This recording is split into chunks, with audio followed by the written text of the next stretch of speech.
ಲಕ್ಷ್ಮೀ ಬಾರಮ್ಮ ಬಾರಮ್ಮ ಲಕ್ಷ್ಮೀ ಬಾರಮ್ಮ. ಬೈದ್ರೆ ಬೈಸ್ಕೋ, ಉಗಿದ್ರೆ ಉಗಿಸ್ಕೋತ ನಿನ್ ತಾತಮ್ಮ ಹೇಳಿದಾಳ?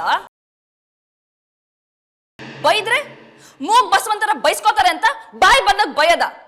ನಿಮಗ್ ಬುದ್ಧಿ ಹೇಳ್ಕೊಟ್ಟವ್ರು ಯಾರು? ಗೊಂಬೆ ಕಿರ್ಚ್ಬೇಡ ಚಿಕ್ಕಿ.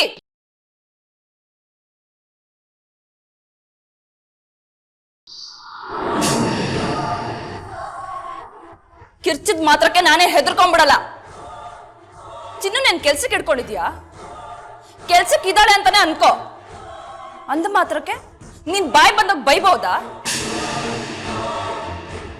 ಎಲ್ಲದಕ್ಕೂ ಒಂದ್ ಇತಿ ಮಿತಿ ಅಂತ ಇರತ್ತೆ. ಎಲ್ರಿಗೂ ಒಂದ್ ಮರ್ಯಾದೆ ಅಂತ ಇರತ್ತೆ. ಅದನ್ನ ನೀನ್ ಮರಿಬೇಡ.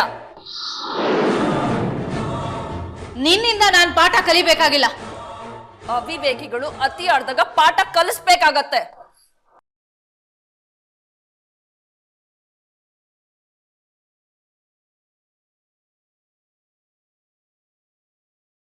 ಗೊಂಬೆ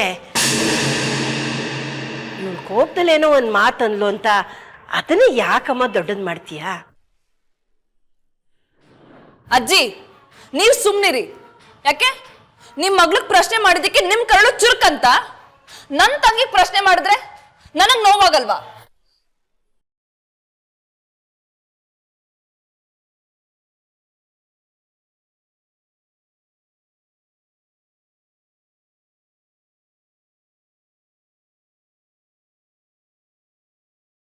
ಕಡೆ ಸಲ ಹೇಳ್ತಿದ್ದೀನಿ, ಚಿನ್ನು ನನ್ ತಂಗಿ. ಅವಳಿಗೆ ನೋವು ಹಾಗಾಗಿ ಯಾರಾದ್ರೂ ಮಾತಾಡಿದ್ರೆ ನಾನ್ ಸಹಿಸೋದಿಲ್ಲ. ಅವರೆಷ್ಟೇ ದೊಡ್ಡವರಾಗಿದ್ರು ಸರಿ. I don't care.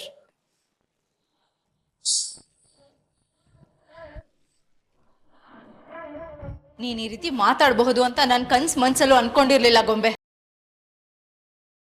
ನಾನು ನಿನಗಿಂತ ವಯಸ್ಸಲ್ಲಿ ದೊಡ್ಡೋಳು. ಆ ಕಾರಣಕ್ಕೋಸ್ಕರ ನೀನ್ ನನಗೆ ಮರ್ಯಾದೆ ಕೊಡದೇ ಇದ್ರು ನನಗೆ ಚಿಂತೆ ಇಲ್ಲ. ನೀನು ನನ್ನ ಅಕ್ಕನ ಮಗಳು, ನಾನು ನಿನ್ ಚಿಕ್ಕಮ್ಮ. ಆ ರಕ್ತ ಸಂಬಂಧಕ್ಕೋಸ್ಕರನಾದ್ರೂ ನೀನು ಈ ರೀತಿ ಕೆಟ್ಟದಾಗಿ ಮಾತಾಡಬಾರ್ದಿತ್ತು. ನೀನು ರಕ್ತ ಸಂಬಂಧದ ಬಗ್ಗೆ ಮಾತಾಡ್ತಿದ್ಯಾ? ನಾನು ಮನುಷ್ಯ ಸಂಬಂಧದ ಬಗ್ಗೆ ಮಾತಾಡ್ತಾ ಇದ್ದೀನಿ. ಚಿನ್ನು ನನ್ನ ತಂಗಿ ಅಂದ್ಮೇಲೆ ನನ್ ಚಿಕ್ಕಮ್ಮ ನನ್ನ ತಂಗಿಗೂ ಚಿಕ್ಕಮ್ಮನೆ ತಾನೆ.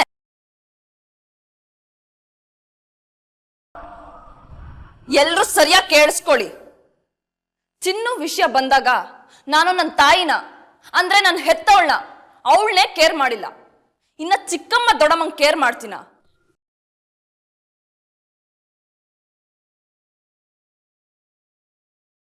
ಮರ್ಯಾದೆ ಬೇಕು ಅಂದ್ರೆ ಮರ್ಯಾದೆ ಕೊಡ್ಬೇಕು. ಕಾಲ ಬದಲಾಗಿದೆ. ಬದಲಾಗದನ್ನ ಫಸ್ಟ್ ಕಲೀರಿ. ಬೇರೆಯವ್ರ ಮಕ್ಳು ಬಯೋದಕ್ಕೂ ಮೊದಲು ಅವಳು ಕೂಡ ಯಾವ್ದೋ ತಾಯಿ ಹೆತ್ತ ಮಗಳು ಅನ್ನೋದನ್ನ ಮರಿಬಾರ್ದು. ನಿಂದ್ ಯಾಕೋ ಅತಿ ಆಯ್ತು ಗೊಂಬೆ. ನನ್ನ ಸಹನೆಗೂ ಒಂದು ಮಿತಿ ಇದೆ. ನಾನು ಪ್ರಪಂಚನ ಬೇಕಾದದ್ ಸಾರಿ ಸುತ್ತಿದ್ದೀನಿ, ನೋಡಿದ್ದೀನಿ. ನೀನೇನೇ ನೋಡಿದ್ಯಾ? ನಾನು ಪಟ್ಟಿರೋ ಕಷ್ಟ ನಿನಗೇನು ಗೊತ್ತಿಲ್ಲ. ನನ್ನ ಅಣ್ಣ ಅನ್ನಿಸ್ಕೊಂಡವನು ಅವಳು ಯಾರೋ ಗೊತ್ತು ಗುರಿ ಇಲ್ದಿರೋಳನ್ನ ಕಟ್ಕೊಂಡು ಈ ಮನೆಗೆ ಬಂದಲ್ಲ. ಆಮೇಲೆ ಈ ಮನೆಯಲ್ಲಿ ಏನಾಯ್ತು ಅಂತ ನಿನಗ್ ಗೊತ್ತಾ?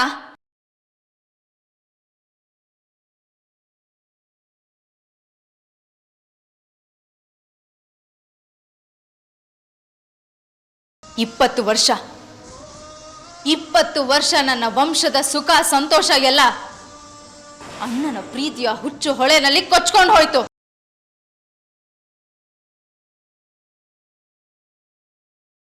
ಈಗ ನೀನು ಇವಳು ಯಾರನ್ನೋ ಕರ್ಕೊಂಡು ಬಂದು ನಿಲ್ಸಿದ್ಯಲ್ಲ, ಇವಳ ಕಾರಣಕ್ಕೆ ನನ್ನ ಇಡೀ ವಂಶ ಮತ್ತೆ 20 ವರ್ಷ ಕಾಲ ತನ್ನ ಸುಖ ಸಂತೋಷ ನೆಮ್ಮದಿನೆಲ್ಲ ಕಳ್ಕೋಬೇಕಾ? ಯಾರೇ ಇವಳು?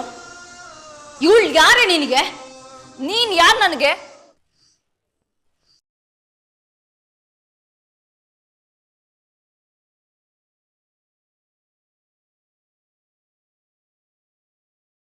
ರಕ್ತ ಸಂಬಂಧ ರಕ್ತ ಸಂಬಂಧ ರಕ್ತ ಸಂಬಂಧ ಅಂತ ಗಂಡ್ಲು ಕಿತ್ತೋಗೋ ತರ ಅರ್ಚ್ಕೋತಿದ್ಯಲ್ಲ.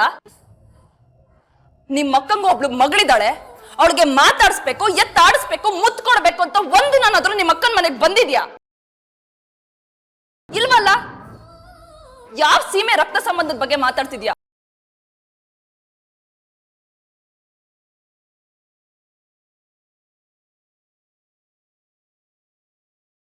ಮಾತೆತ್ತಿದ್ರೆ ಬೀದಿಲ್ ನಿಂತೋಳು, ದಿಕ್ಕೆಟ್ಟೋಳು, ಜಾತಿ ಕೆಟ್ಟೋಳು ಅಂತಿದ್ಯಲ್ಲ, ಅಂತವ್ರ ಮಗನ್ನ ಯಾಕೆ ಅಕ್ಷರ ಕಲ್ಸ್ದೆ, ಯಾಕೆ ಮುತ್ತಿಟ್ಟೆ, ಯಾಕೆ ಬೆಳೆಸ್ದೆ?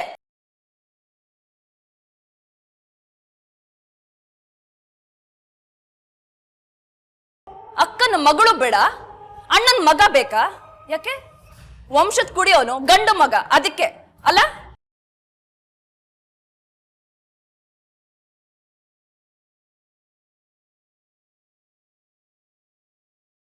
ಯಾಕೆ ಹೆಣ್ಮಕ್ಳು ವಂಶದ ಕುಡಿ ಅಲ್ವಾ? ಈ ಮನೇಲಿ ರಕ್ತ ಸಂಬಂಧದ ಬಗ್ಗೆ ಮಾತಾಡೋದಕ್ಕೆ ಯಾರಿಗೂ ಯೋಗ್ಯತೆ ಇಲ್ಲ, ಹಾಗೆ ಮನುಷ್ಯನ ಸಂಬಂಧದ ಬಗ್ಗೆ ಮಾತಾಡೋದಕ್ಕೂ ಯಾರಿಗೂ ಯೋಗ್ಯತೆ ಇಲ್ಲ. ನೀವು ನನ್ನ ಚಿನ್ನು ಸಂಬಂಧದ ಬಗ್ಗೆ ಕೇಳ್ತಿದ್ರಿ ಅಲ್ಲ, ನಿಮ್ಗೆ ಈ ಮನೆ ಹಿರಿ ಸೊಸೆ ಬೇಡ, ಅವ್ರ ಮಗ ಬೇಕು. ಗೊಂಬೆ ಪ್ಲೀಸ್, ಮಾತು ಸಾಕು ಮಾಡು ಮಗಳೇ. ಕಳೆದು ಹೋಗಿದ್ದೆಲ್ಲ ಮರಳಿ ಬರಲ್ಲ, ಹಾಗೆ ಆಡಿದ ಮಾತು ಕೂಡ. ಅತ್ತೆ ಪ್ಲೀಸ್, ನೀವು ಸುಮ್ಮನಿದ್ಬಿಡಿ. ಇವ್ರದೆಲ್ಲ ಅತಿರೇಕ ಆಯ್ತು. ಇವ್ರಿಗೆ ನೀವು ಬೇಡ, ನಿಮ್ ಮಗ ಬೇಕು, ನಾನ್ ಬೇಕು, ಚಿನ್ನು ಬೇಡ. ಈ ಮಾತಿಗೇನಾದ್ರೂ ಅರ್ಥ ಇದೆಯಾ?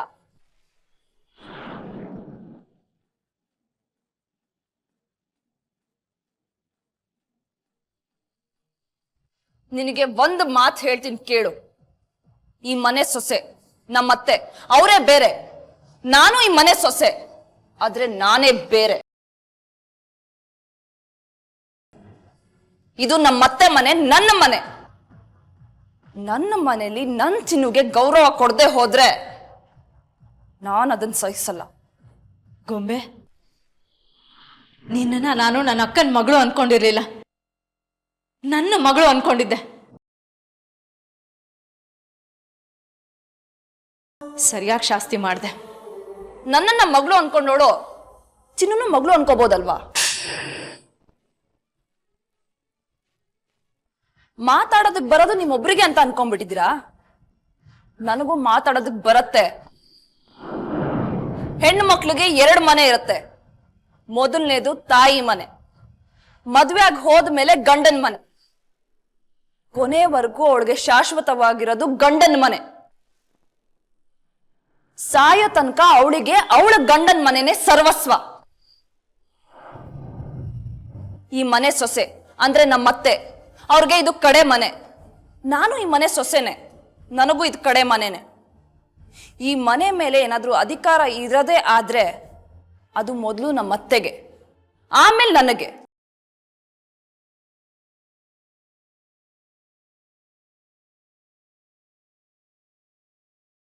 ಈ ಮನೆ ಮೇಲೆ ಏನ್ ಹಕ್ಕಿದೆ ಅಂತ ಇಷ್ಟು ಹದ್ದು ಮೀರಿ ಮಾತಾಡ್ತಿದ್ಯಲ್ಲ? ಹಕ್ಕಿನ ಬಗ್ಗೆ ಮಾತಾಡೋ ಅಷ್ಟು ಸೊಕ್ಕು ಬಂತೇನೆ ನಿನಗೆ? ನಮ್ಮಪ್ಪ ಅಮ್ಮನೇ ನನ್ನ ಮುಂದೆ ಹೀಗೆ ಮಾತಾಡಿರ್ಲಿಲ್ಲ. ನೀನ್ ಯಾರೇ? ನಾನ್ ಯಾರು ಅಂತ ಇಷ್ಟೊತ್ತು ಹೇಳಿದ್ನಲ್ಲ. ಮಗಳ ಪರವಾಗಿ ಮಾತಾಡಲ್ಲ, ಮೊಮ್ಮಗಳ ಪರವಾಗಿ ಮಾತಾಡಲ್ಲ. ಚಿತ್ರ ವಿಷಯ ಆಗ್ತಿದೆ, ಕೈ ಮುಗಿತೀನಿ, ದಯವಿಟ್ಟು ಸುಮ್ಮನೆ ಆಗ್ಬಿಡಿ. ಮಗಳು ಪರವಾಗೂ ಮಾತಾಡ್ಬೇಡಿ, ಮೊಮ್ಮಗಳು ಪರವಾಗೂ ಮಾತಾಡ್ಬೇಡಿ. ನ್ಯಾಯ ನೀತಿ ನಿಜಾತಿ ಪರವಾಗಿ ಮಾತಾಡ.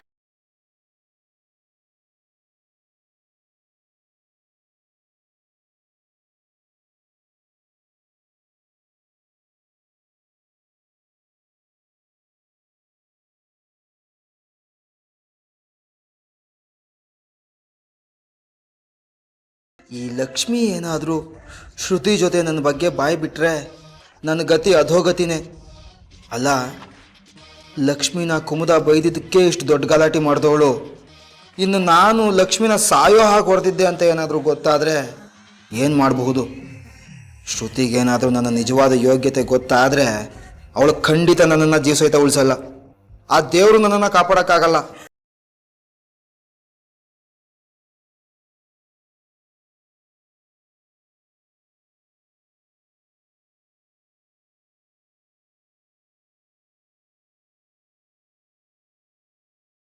ರಂಜಿತ್, ನೀವು ಇವತ್ತು ಆಫೀಸ್ಗೆ ಹೋಗದೆ ಇದ್ರೆ ದೇವಸ್ಥಾನಕ್ಕೆ ಹೋಗೋಣವಾ? ದೇವಸ್ಥಾನಕ್ಕ? ನನಗೆ ದೇವಸ್ಥಾನ ಸವಾಸನೆ ಬೇಡ, ನನಗೆ ಕರ್ತವ್ಯನೇ ದೇವರು. ರಂಜಿತ್, ನಾನು ನಿಮ್ಮನ್ನು ಗಮನಿಸ್ತಾನೆ ಇದ್ದೀನಿ.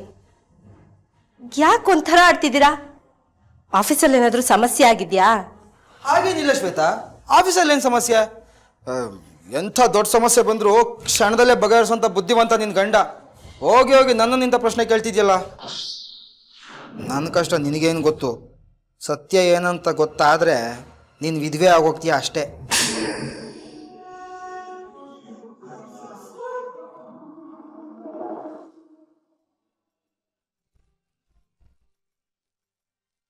ರೀ, 3 ಹೊತ್ತು ಪೇಪರ್ ಓದಿ ಅದೇನು ಜ್ಞಾನ ಬೆಳೆಸ್ಕೋತೀರಾ? ಆ ಕಾಗೆ ಅಷ್ಟೊತ್ತಿಂದ ಬಡ್ಕೋತಾ ಇದೆ, ಎದ್ದೋಗಿ ಓಡಿಸ್ಬಾರ್ದಾ? ಪೇಪರ್ ಓದೋಕ್ಕೂ ಬಿಡಲ್ವಲ್ಲೇ ನೀನು? ಅಲ್ಲ ಕಣೆ, ಕಾಗೆಗಳು ಬಡ್ಕೋತಾ ಇದೆ ಅಂದ್ರೆ ಯಾರೋ ನೆಂಟರು ಬರೋ ಸೂಚನೆ ಅಂತ ತಾನೇ ಅರ್ಥ. ಅಷ್ಟು ಅರ್ಥ ಆಗಲ್ವಾ ನಿನಗೆ? ಬ್ಯಾಡ್ದಿರೋ ನೆಂಟರು ಬಂದು ಮನೆಗೆ ಒಕ್ಕರ್ಸ್ಕೊಂಡಾಯ್ತು. ಅವಳು ಬಂದಿರೋದ್ರಿಂದ ನಮ್ಮಲ್ಲಿ ಜಗಳ, ಮನಸ್ತಾಪಗಳು. ಅಮ್ಮ, ಕಲ್ಪನಾ ಹೇಗಿದೆಯೇ? ನನಗೂ ಯಾಕೋ ನೀನು ನೋಡ್ಬೇಕು ಅನ್ಸ್ತಿತ್ತು. ಸದ್ಯ ನೆನೆದಿರೋ ಮನದಲ್ಲಿ ಅನ್ನೋ ಹಾಗೆ ನೀನೇ ಬಂದಿಯಲ್ಲ. ಹೇಗಿದ್ದೀರಪ್ಪ? ಸೂಪರ್ ಆಗಿದ್ದೀನಿ. ಹೇಗಿದ್ದೀರತ್ತೆ? ಸದ್ಯ ಇವಳು ಅವ್ರ ಅಪ್ಪನ ವಿಚಾರಿಸೋದ್ರಲ್ಲೇ ಇದ್ದಾಳೆ. ನೀವಾದ್ರೂ ನನ್ನನ್ನು ವಿಚಾರಿಸಿದ್ರಲ್ಲ, ಚೆನ್ನಾಗಿದೆ ಹೇಳಿಂದಿರೆ. ಓಹೋ ಅಕ್ಕ, ಮಗಳನ್ ಬಿಟ್ಟಿರಕ್ಕಾಗದೆ ಆಗ್ಲೇ ಓಡ್ ಬಂದ್ಬಿಟ್ಯಾ? ಹೇಗಿದ್ದೀರಿ ಭಾವ? ಚೆನ್ನಾಗಿದ್ದೀನಮ್ಮ. ನೀವು ಹೇಗಿದ್ದೀರಾ ರಂಜಿತ್? ನಾನು ಚೆನ್ನಾಗಿದ್ದೀನಿ. ದೇವರು ಚೆನ್ನಾಗೇ ಇಟ್ಟಿದ್ದಾನೆ. ಶ್ವೇತಾ ಅಂತ ಹೆಂಡತಿ ಸಿಕ್ಕಿರುವಾಗ ಚೆನ್ನಾಗಿರ್ಲೇಬೇಕಲ್ವಾ? ಹಾಯ್ ಪಪ್ಪ, ಚೆನ್ನಾಗಿದ್ದೀರಾ? ಟ್ಯಾಬ್ಲೆಟ್ಸ್ ಎಲ್ಲ ಕರೆಕ್ಟ್ ಆಗಿ ತಗೋತಿದ್ಯಾ ತಾನೆ? ಮಮ್ಮಿ ಚೆನ್ನಾಗಿದ್ಯಾ? ಚೆನ್ನಾಗಿದ್ದೀನಿ. ಚೆನ್ನಾಗಿದ್ದೀರಾ ಅವರ?